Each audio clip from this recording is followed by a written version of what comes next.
Boss of the second largest teachers union, the infamous Randy I don't know what I'm doing Weingartner, does a 180 and now insists that public schools will be open in the fall after adamantly refusing to support such a move. I guess it's exactly what you'd expect from a union sock puppet. Blow with the wind, and when in doubt, blame Trump. I'm Dr. Duke, she's Katie, and this is the Dr. Duke Show.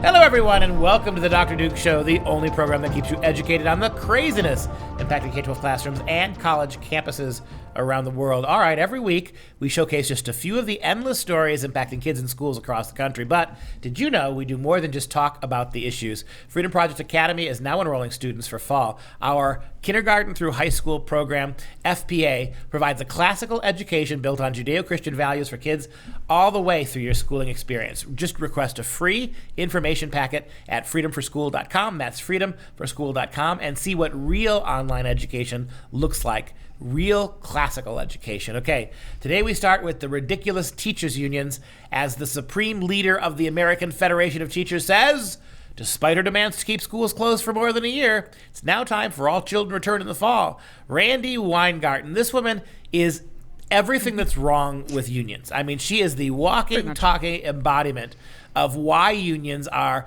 a outdated, outmoded, utterly unnecessary, completely intrusive force on our lives. She's not an educator, she's not a teacher, she's not an educrat. She is a incredibly narcissistic, incredibly well-compensated shill for simply bleeding the American taxpayer blind, bleeding us white with all of our tax money, and then turning it over to public school teachers and public school systems that can't educate our kids to read, to write, or do math. Somehow I don't think that's actually what her bio says. But if anyone wants to update her bio to say such things, please feel free. Now, as you said, Randy Weingarten is the president of the American Federation of Teachers. They only have 1.7 million members. All those 1.7 million that members. Makes for a lot of conferences in Cabo San Lucas in the middle of February. Yep. Well, you know, with the coronavirus, for over a year now, it's been not safe. And then it was still not safe. And, you know, after a while, it just wasn't safe for our kids to be in school.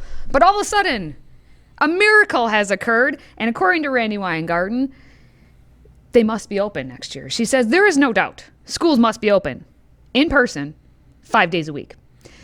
The same Randy Weingarten, a hot second ago, like last week, said they must be closed. Well, it is not safe. You know what happened, right? What happened? What happened is that Joe Biden's approval numbers are starting to slip vis-a-vis schools. Yep. What? Savior Joe now. Something's not going good? Savior Joe's not getting the same kind of support he was when he got all the big numbers promising to immediately fix the schools. Always, right away. We're going to get them open. We're going to get your kids back to school. And idiot soccer moms decided that you could trust Joe. Now, we were hearing as late as March and April that maybe we won't even be open in the fall. And now Randy Weingarten has ridden to the savior. She's the white savior for Sleepy Joe Biden. And on top of, you know, Joe Biden's lies and all that regarding the schools, he also had a very bad press week with what's happening over in Israel. And you know why the masks came off.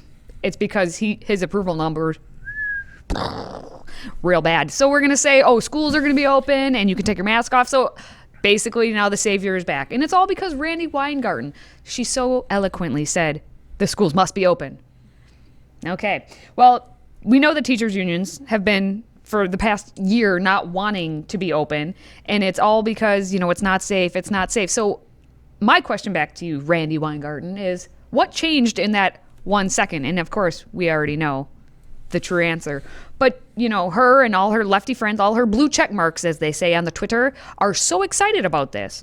Thank you, Randy Weingarten, and the 1.7 million, you know, American Federation of Teacher Educators for supporting getting back to in-person learning safely and quickly. And wait, who's that from? Secretary Miguel Cardona. What is he secretary of? Education. Thank you. Mike, where'd you get the picture of the wood troll? I thought you were taking a picture of Randy Weingarten. Nope. No? Apparently, we're just gonna go with that. Look at that. She was so. How many Billy Goats Gruff can cross your bridge? People call me troll. So anyway, also Chris Hayes, because we Oh, love geez. ourselves some Chris Hayes around here. This is a big deal and great to see. Is it now? It's Chris, so great. yeah. This is a Orange big deal. Man gone. Now open And schools. this is great to see. But you know what? My favorite of all of them comes from the elite. That is the great, the wonderful. I am the gas Midler. between your wings. She tweeted out because she's so woke. And anyway, it says, if my kid can't bring peanut butter to school, then yours can't bring the deathly plague. Vaccinate or I'm bringing the jiffy.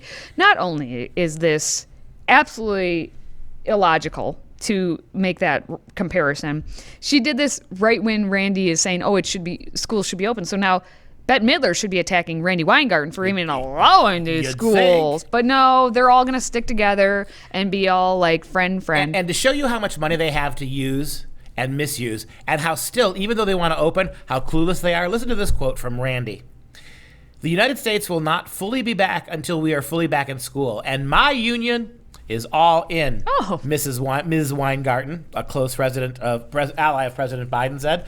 This is the point. Pledging to commit $5 million taxpayer dollars for a campaign in which teachers will host open houses and go door to door to build families' confidence in returning to school. You know what? The bottom line is that it's the parents who want the kids back.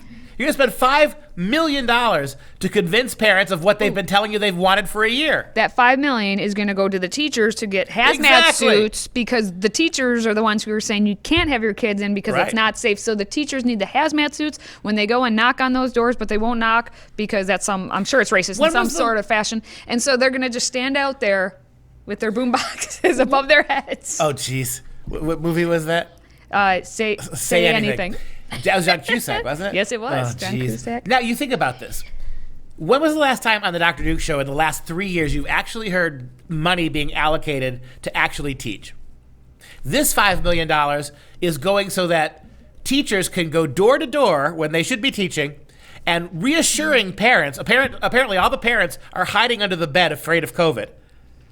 And assuring them that it's okay to send your kids to our little indoctrination centers. And here's the question. We'll get called racist for it. Are these teachers going to, in the inner cities, go door to door knocking That's right. to ask parents Crack house if to crack they house. would like their students back in school? It's just a question.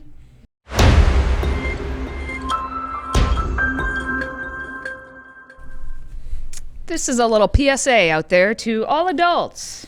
In case you did not know, adults should not have sex with students. Excuse me. I Yes, just Dr. Duke. graduated. I just graduated third grade of a public school. Yes. And we read 4 books that said it was all about having adults having sex with kids. As a matter of fact, in my 4th grade literature class, I learned that artificial age restrictions for kids were bullying, and they were anti-positive sex. In fact, I actually learned in my 5th grade English class that adult men having sex with underage boys was actually a way homosexuality, male homosexuality, was able to legitimize itself. You're telling me now that we're not allowed to have sex with kids? Considering you're a white male, I am not listening to anything you just said. Now, it does not matter, by the way, if you are a teacher in a school or a teacher's aide in a school. Either way, you should not have sex with students. But Ashlyn Faye Bell did not get such a memo, and now she'll be in prison for 4 years. Because Bell, who is 24 years old, was an aide at a Texarkana, Texas high school in the Texarkana School District. And she decided to have improper relations, as they are calling it, improper relations. But I thought all sex was positive. How could there be but this woman actually had sex with more than one boy. I mean, is true. Isn't that in this welcoming, sexual, positive world we live in? Isn't that sharing the love? Isn't group sex actually better than selfish, independent sex with one person? How is this wrong, Katie? Well, I'm not the health teacher in these public schools, so I will not. They're so repressive in red states like Arkansas. They wouldn't let this it's 24-year-old Texas. girl Texarkana. take home multiple underage boys for All right. sex. Well, anyway, the improper relations, it's with 2 17-year-old boys and 1 16-year-old. And she actually testified that she did not realize Texarkana Independent School District policy prohibited all staff members from having sex with students, as opposed to just the teachers only. She did not know. And that says it all. As a 24-year-old, could not understand you can't have sex with teenage boys anyway. And she also, I guess, in her defense, which I don't want to defend her at all, she did think the boys were 18. So that makes it better. And the boys actually had testified that she told them that she could get in trouble. So she knew going in that this was not right, but you know what? That's okay. We're still going to do it. And she has now been sentenced to 4 years for sexual assault of a child and received probation for 3 other accounts. But here's the kicker of this entire story and what upsets me, I'll say. She would pick these boys up from truck stops in the middle of the night and from their homes, and she would drive them back to her home while her 3-year-old daughter was in the back seat. I hate this on so many levels. I'm not going to go on my tirade, but it's in there. Hey, I'm mad. I was as a 3rd grader. I learned that 3-year-olds are able to be sexual creatures. I learned from the Texarkana school critical race theory. I learned that children as young as 3 months old are able to perceive sexuality. Why would it be a bad thing that the little girl watched? Hey, I'm just playing critical race theory devil's advocate. I know, but this is this is exactly correct as to what you're saying. But this is what our education system is teaching. You've got babies, so I'm not surprised you're doubly incensed by this. Very incensed by this. How old is your oldest? 2? 18 months. 18 months. So yeah, this struck a nerve with you. Just a little bit. Nerve. We have a 24-year-old woman who cannot, first off, understand that you are not allowed to have sex, nor should you morally have sex with a teenager. 24-year-old in the school district. How is it that these people are being employed? Because she actually, in her initial forms that you have to fill out to be an employee, had marked down she understood that you're not supposed to. But when I was getting interviewed for the job, we had a mandatory NAMBLA meeting we had to go to. We had to go hear NAMBLA propaganda. I don't know. Mixed messages. I can't handle it.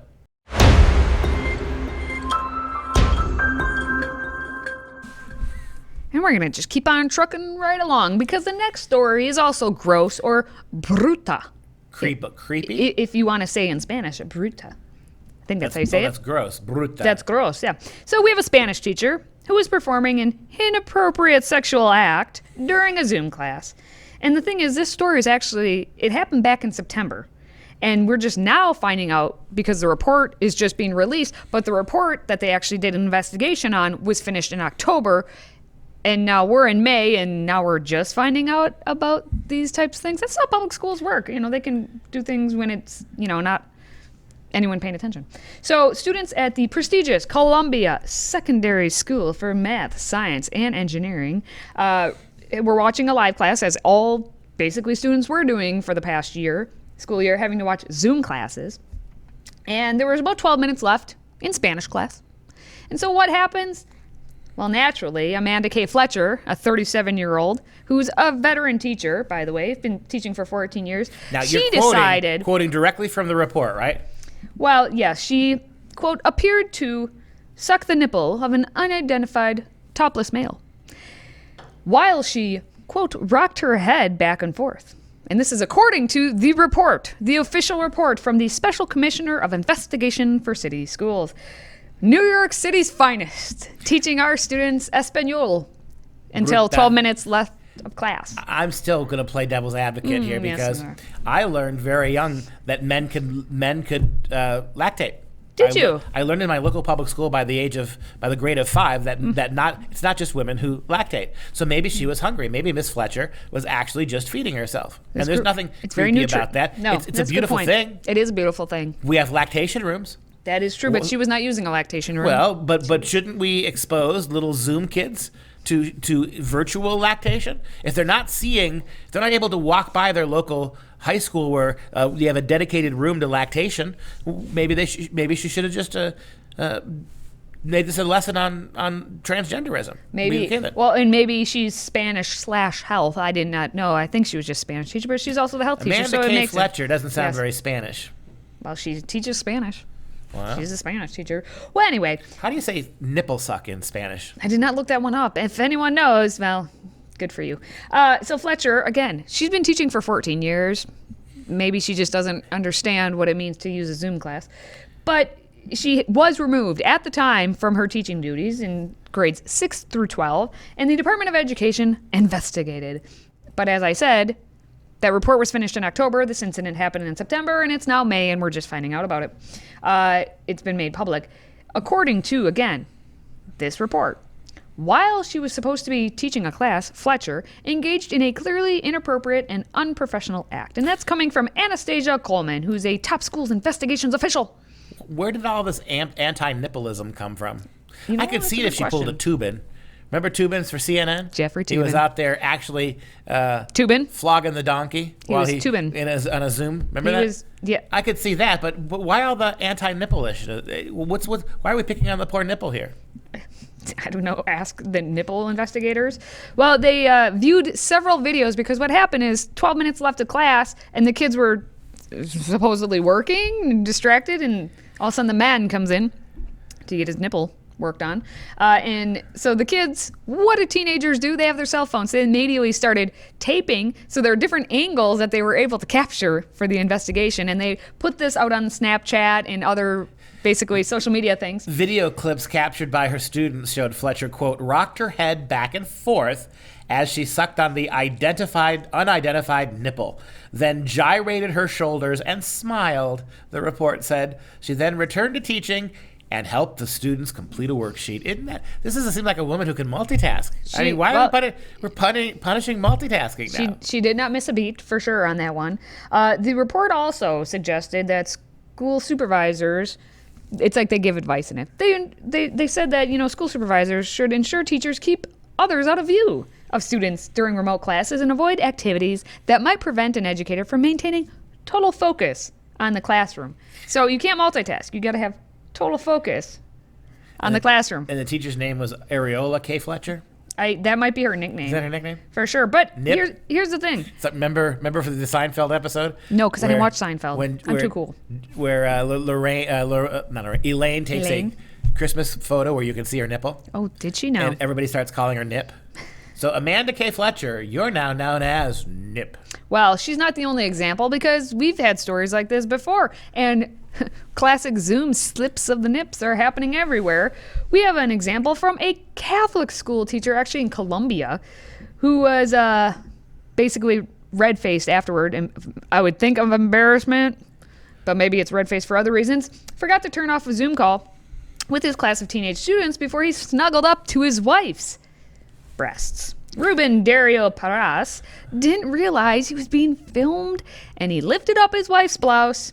And, yep, there he is. He's a physics tutor. He appeared to kiss her left breast as the moment was broadcast to everyone still on the call. Whoopsie. Couldn't wait.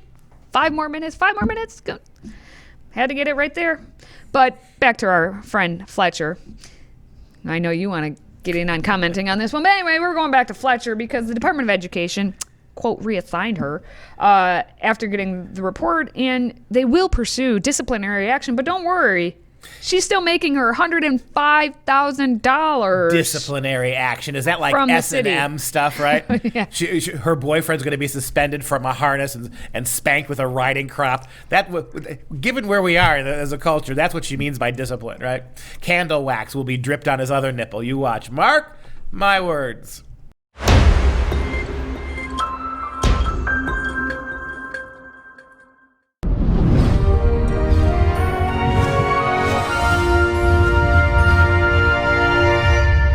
It's time now for some real education. We are glorying in the words of H.L. Mencken. He was a contrarian. He was up in everybody's business. He was like Mark Twain and Voltaire, the other great men we've looked at on this series so far, who will look you in the eye, will tell you why your liberal ideas of everything are stupid, will look you in the eye and tell you why the transition of America from a republic to a democracy was a disaster.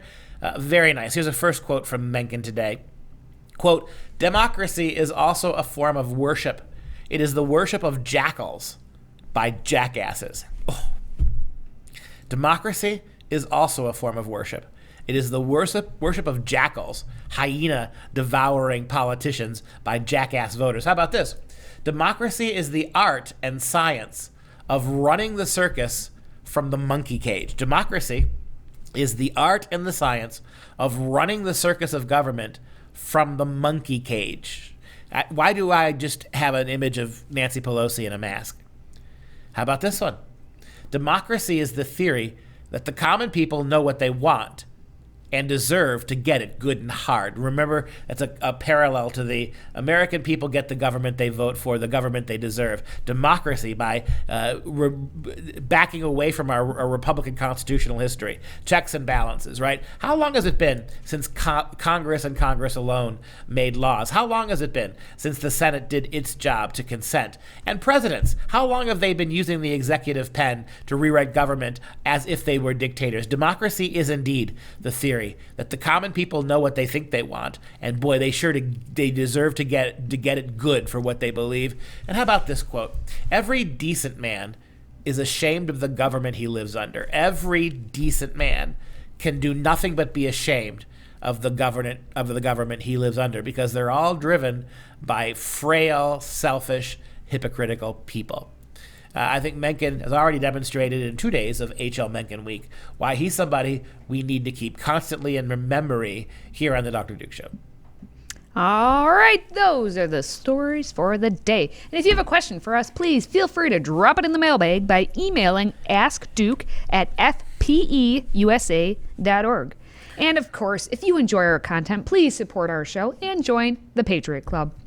Your one-time $99 tax-deductible donation keeps us going. Simply visit patriotclub.us to sign up today. That's patriotclub.us. And of course, as a special little thank you, we're going to ship you our signature tumbler. And that wraps up the show. For Freedom Project, I'm Dr. Duke. She's Katie. Until next time, educate yourself if you're not. And if you are, stay some.